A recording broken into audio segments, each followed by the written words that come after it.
When I was young, I was told a story about a garden and Eve, our ancient mother.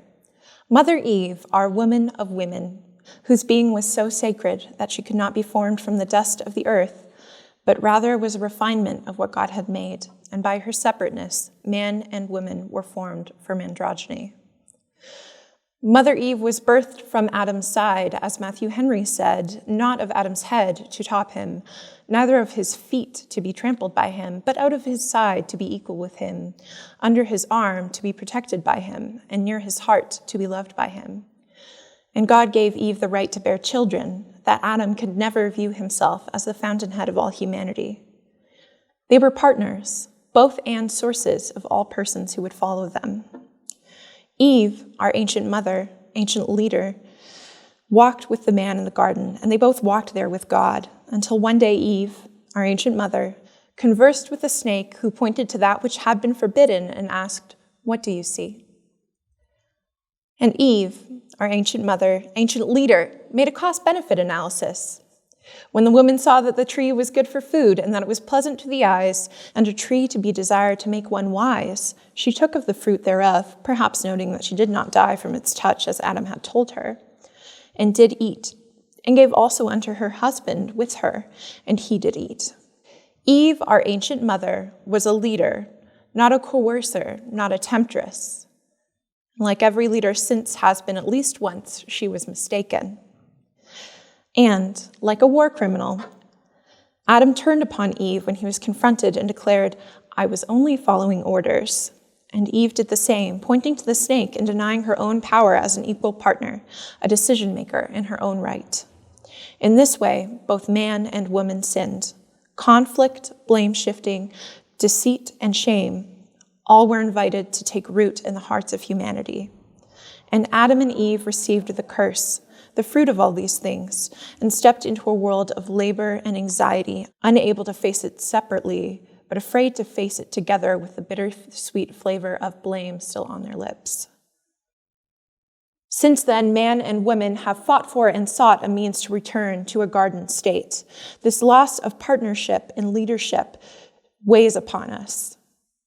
But in the version told to me, it is seldom reflected upon that Adam, the archetypical man, fell alongside Eve. Adam has rewritten the story, and his blame of Eve has succeeded.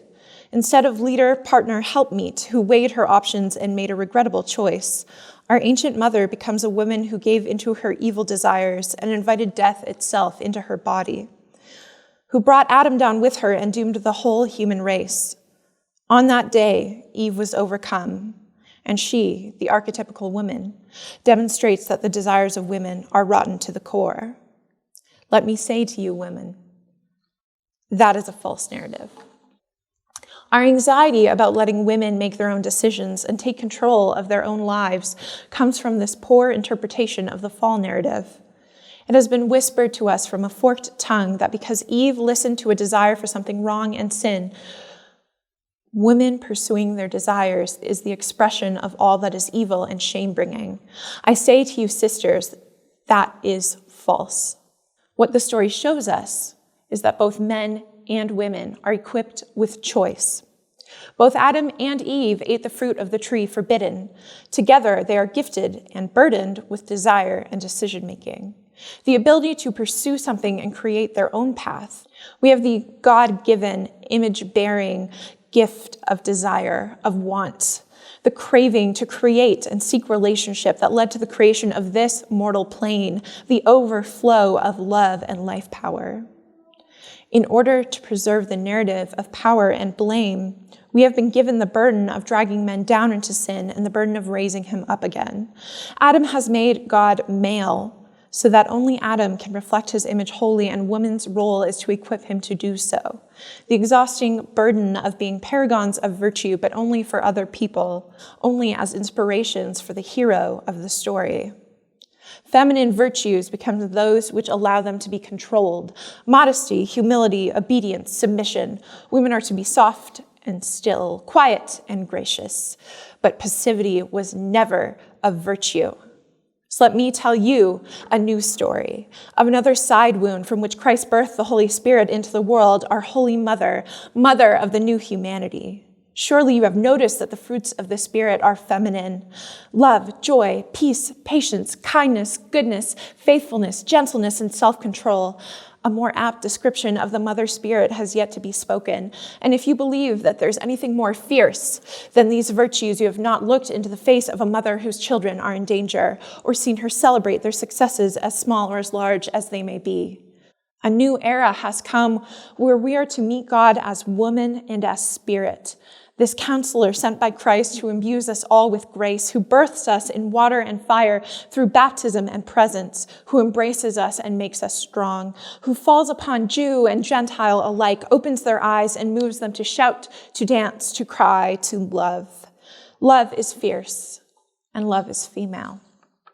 And I will stand here as a woman who has been called bossy and loud and overwhelming, as though God herself has not shown us how to be leaders and given us the glorious task to make her prophecies heard.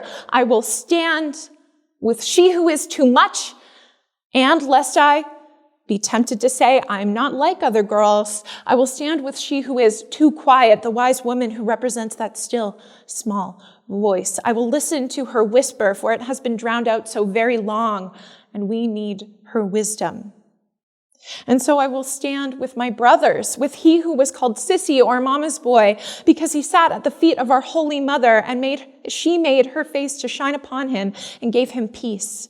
With he who does not always see the he-man in himself, and has instead crafted a manhood imbued with sensitivity that's so feminine of traits, which is truly for everyone. For does God not feel every wound of every one of his children? Is God not sensitive? In this awareness of all that is wrong with the world, the tears you shed and the lengths to which you go to shift all things into the order of love, you help form a new world. But if there is one thing God has taught me, it is that he, she, they are never one thing, but everything. And so I will stand with my brothers who recognize themselves in the classic view of manhood and who sorrow that it has been used to do damage. You, brothers, who embrace the masculine, are equipped with strength for the task of raising others up.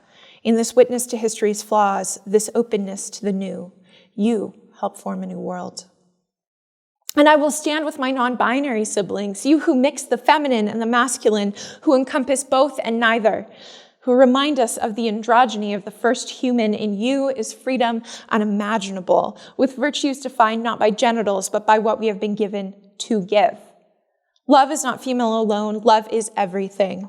And while the rest of the world sits at the table to decide whether Beth Moore should go home, whether they-them pronouns are grammatical, whether men can be trusted to take care of their own children, we who are already standing must begin to walk, to speak, to work for peace. We are free to stop spending our energy on proselytizing those who do not want peace to fall upon their house.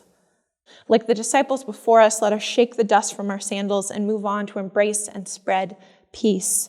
The peace that comes with freeing people from expectations of gendered performance. The peace of guaranteeing all people a voice representative of their experience.